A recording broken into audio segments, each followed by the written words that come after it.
अस्सलाम वालेकुम everyone, this is Miya Akbar. Hope सब लोग ठीक होंगे और मेरी वीडियोस आपको पसंद आ रही होंगी।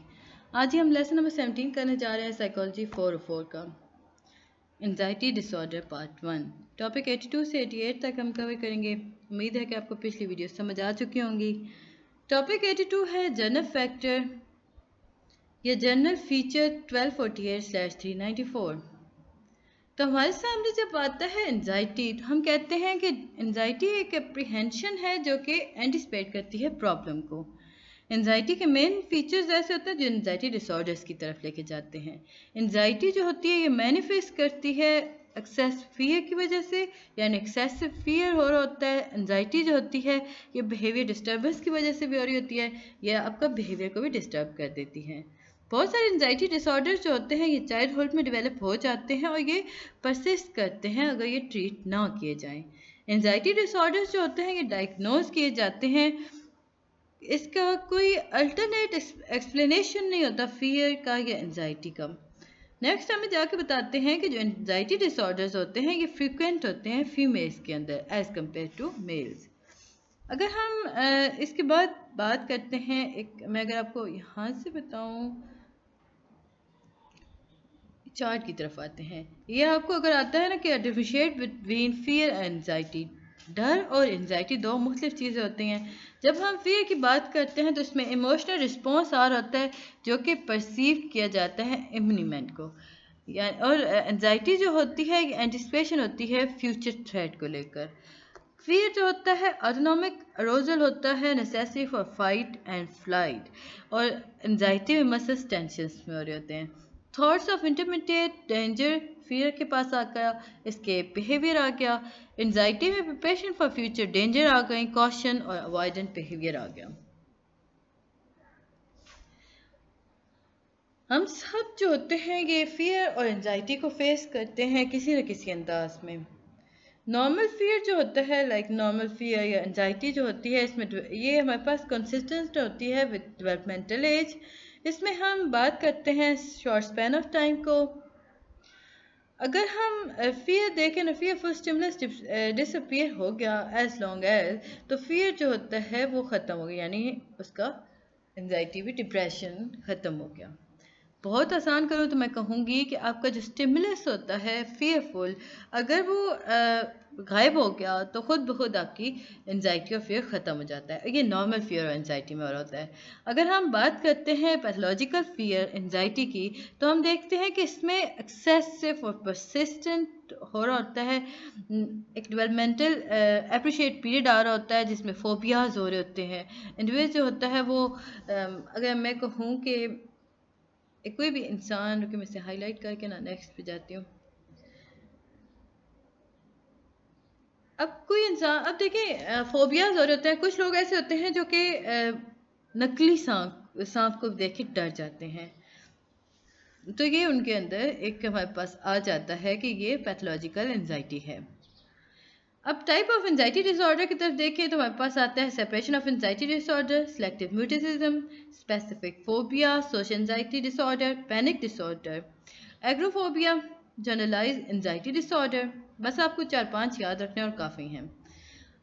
वन बाय वन अब हम इन्हें देखते जाते हैं कि सेपरेशन एंजाइटी डिसऑर्डर है क्या।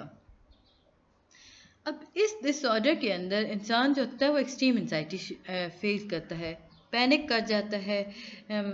अब जब भी वो घर को छोड़ता है ना, या यूँ समझ लें कि दूसरों की लाइफ देख रहा होता है या वो कुछ भी ऐसा कर रहा हो, तो वो पैनिक कर जाता है।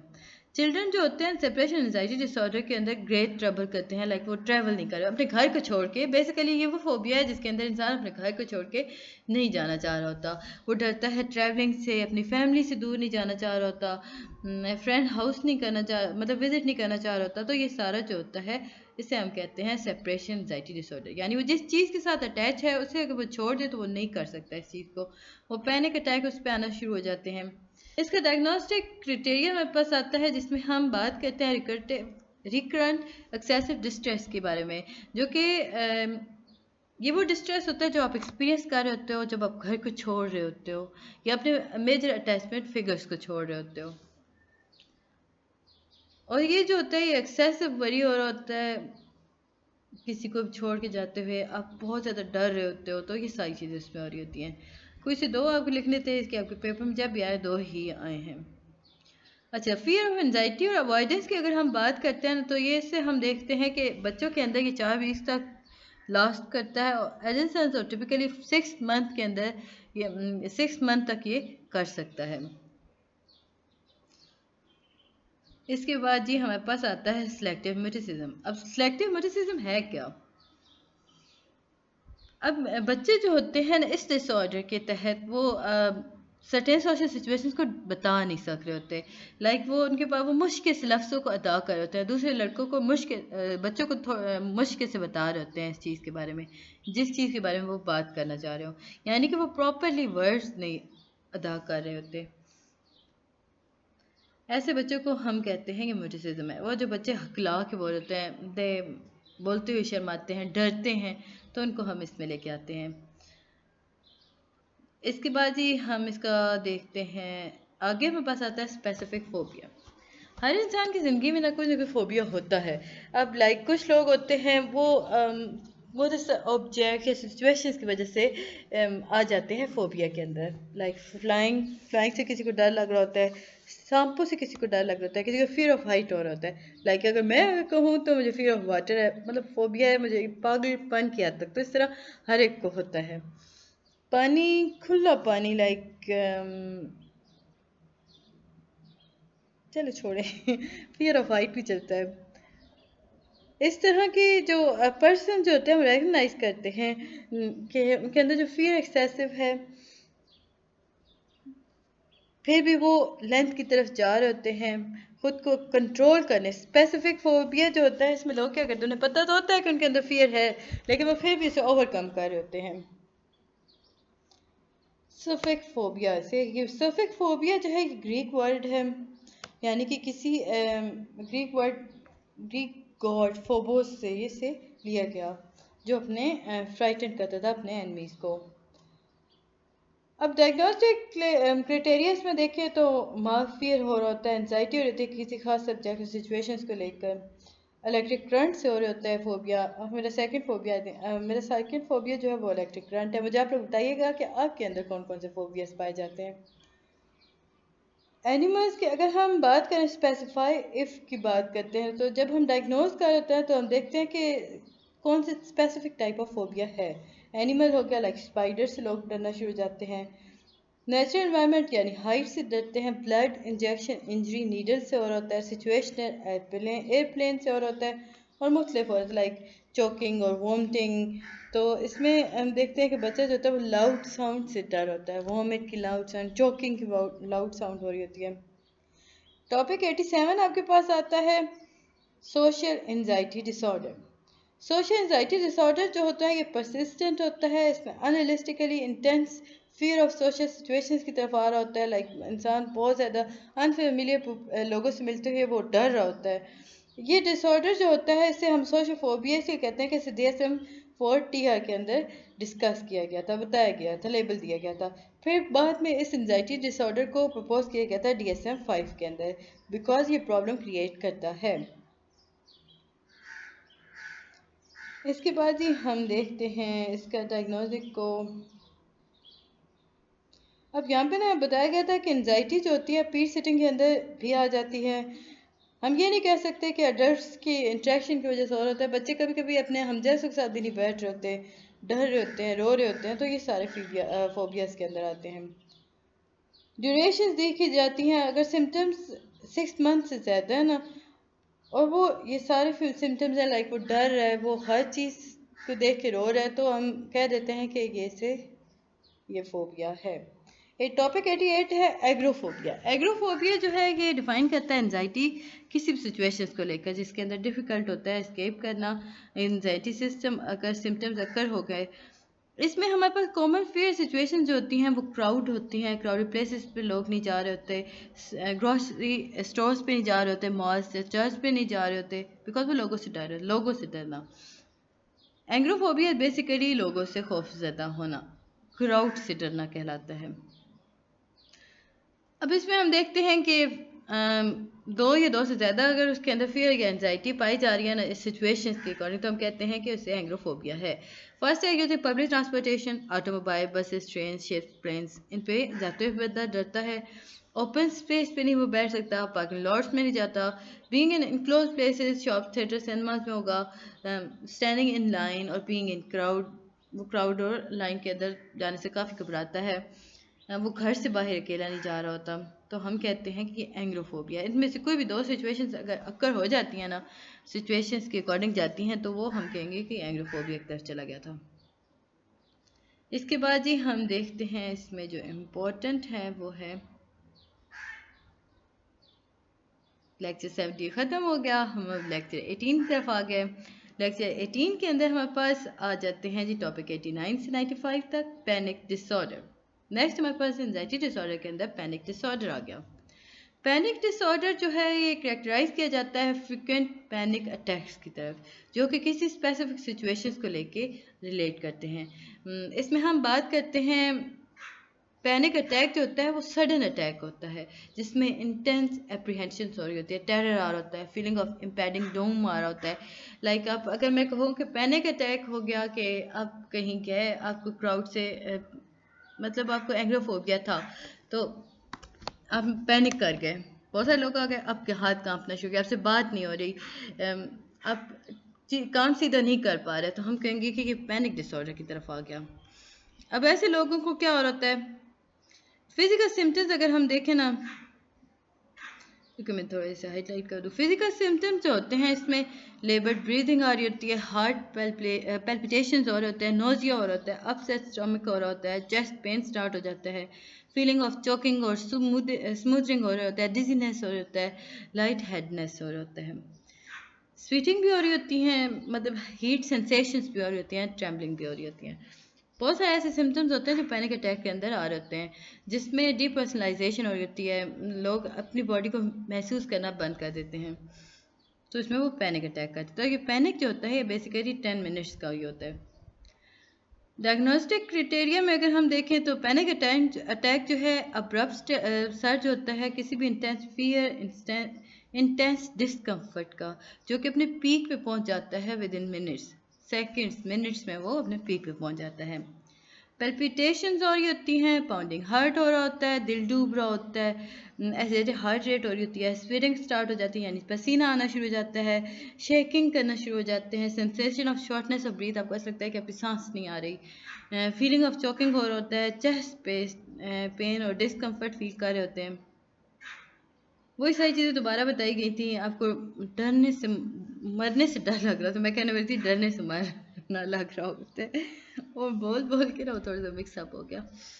तो हम थोड़ी देर के लिए यहाँ पे सांस लेते हैं, तो आप तब तक जाके मेरे चैनल को सब्सक्राइब कर दें और अपने दोस्तों के साथ भी मेरे चैनल को शेयर कीजिएगा ताकि वो भी इससे मुस्तफ़ीद हो सकें।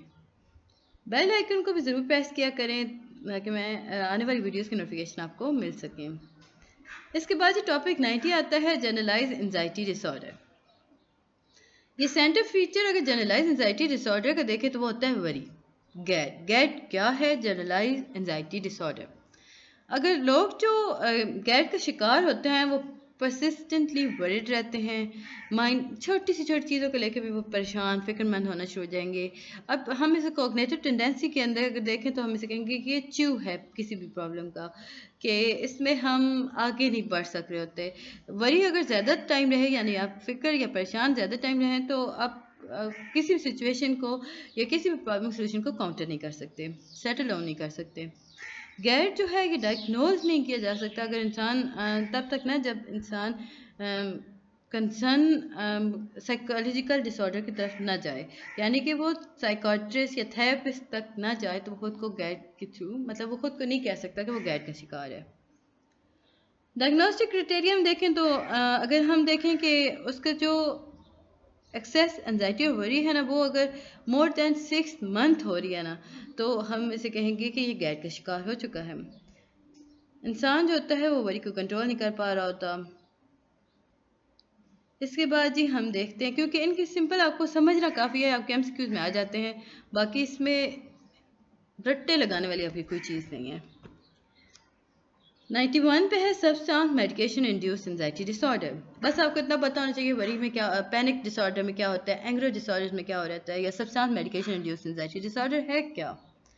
सब्सटेंस और मेडिकेशन इंड्यूस्ड एंजाइटी डिसऑर्डर जो है ये इसमें स्वे एंजाइटी हो रही होती है, आप पैनिक भी ला सकते हैं, बोल सकते हैं, जिसमें आप ये उस वजह से हो रही होती है कि आपने शुरू कर दी कुछ ज़्यादा एक्सेस अमाउंट ऑफ ड्रग्स, या आपने ड्रग्स लेना छोड़ दिया।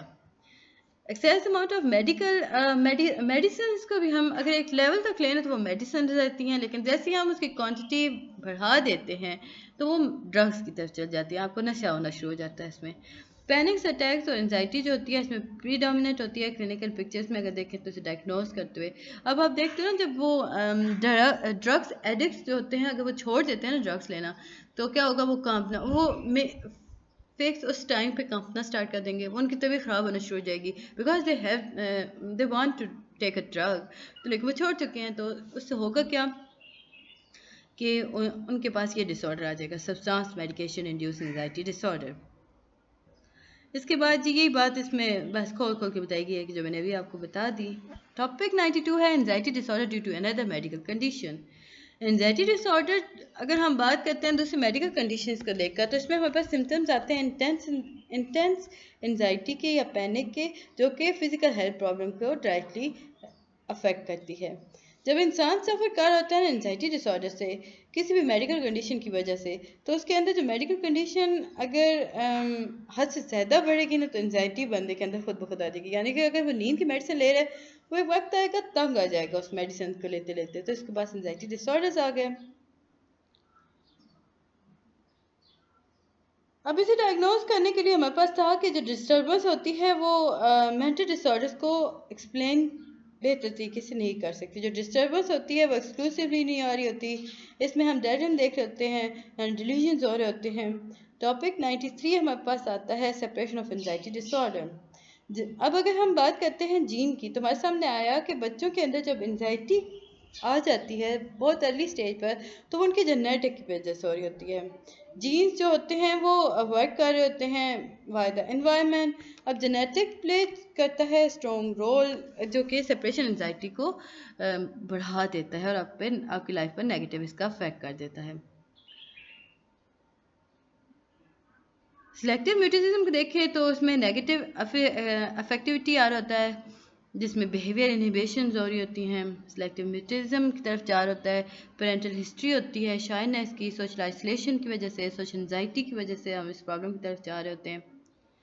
पेरेंटल ओवर प्रोटेक्शन की वजह से बच्चे इस प्रॉब्लम की तरफ आ जाते हैं। इन द बिहेवियर मॉडल अगर हम बात करें, फोबिया जो होता है ये कंडीशन रिस्पॉन्स होता है, जिसके अंदर हम थ्रेटनिंग एक्सपीरियंस के बारे में बात कर रहे होते हैं, क्लासिकल कंडीशनिंग हो रही होती है, इसमें अपेरेंट कंडीशनिंग भी हो रही होती है, पर वो हम अवॉइडेंट बिहेवियर की तरफ लेके आते हैं। 94 के अंदर हम देखते हैं aetiology of social anxiety disorder. Behaviour perspective को देखें तो हमारे पास आया कि सोशल एंजाइटी डिसऑर्डर जो होता है वो स्पेसिफिक फोबियाज की वजह से हो रहा होता है, जिसमें दो फैक्टर हो रहे होते हैं कंडीशनिंग मॉडल्स के अंदर। सबसे पहले जो हमारे पास आता है वो कॉग्निटिव पर्सपेक्टिव। अब इसमें जो थ्योरी फोकस करती है वो several different ways of cognitive process के बारे में बात कर रही होगी। अब इसमें होता क्या है कि अगर हम कहें कि कोई भी इंसान सोशल एंजाइटी डिसऑर्डर के अनरियलिस्टिकली फील कर रहा है, उसके अंदर अपीयर हो चुके हैं, तो उसका नेगेटिव बिलीफ आ जाएगा उस कॉन्सिक्वेंसेस को लेकर, जो कि उसका सोशल बिहेवियर था। यानी कि उसने कुछ एक्सपीरियंस किया तो उस चीज़ को लेकर उसके अंदर चेंजेस आ गई। फॉर एग्जांपल, वो इंसान खुद को समझता है कि आई एम इडियट, तो वो खुद को महसूस करना चाहिए, वो उस काम की तरफ नहीं जाएगा क्योंकि वो ये बात सोच रहा है कि उसके अंदर वो आ गया है। सेकेंड आपके पास आता है बायोलॉजिकल पर्सपेक्टिव। पैनिक अटैक जो होते हैं ये रिफ्लेक्ट करते हैं, मिसफायर करते हैं फीचर गाइडनेस को, मतलब फियर सर्किट को, यानी कि आप फुल लेवल पे आ जाते हो, जो अभी हम पहले बात कर चुके हैं पैनिक अटैक के अंदर। नेक्स्ट इसमें जो इम्पोर्टेंट था वो था कॉग्निटिव पर्सपेक्टिव। अच्छा, इसमें हम देखें तो हमारे पास साइकोलॉजिकल डिसऑर्डर्स जो होते हैं वो डिसफंक्शन वे ऑफ थिंकिंग की वजह से आ रहे होते हैं। लोग जो होते हैं वो अज्यूम करते हैं कि स्ट्रेसफुल इवेंट को भी, कि वो एग्जाम करते हैं, फर्स्ट डेट को देख रहे होते हैं, कोई चीज़ उनके साथ हो रही है तो वो उसे खुद से अज्यूम कर लेंगे, किसी ने कोई बात बता दी बोल दी तो वो उसे खुद से अज्यूम कर लेंगे, उसे नेगेटिव वे की तरफ ले आएंगे, तो इस तरह वो उन पर पैनिक अटैक हो जाता है।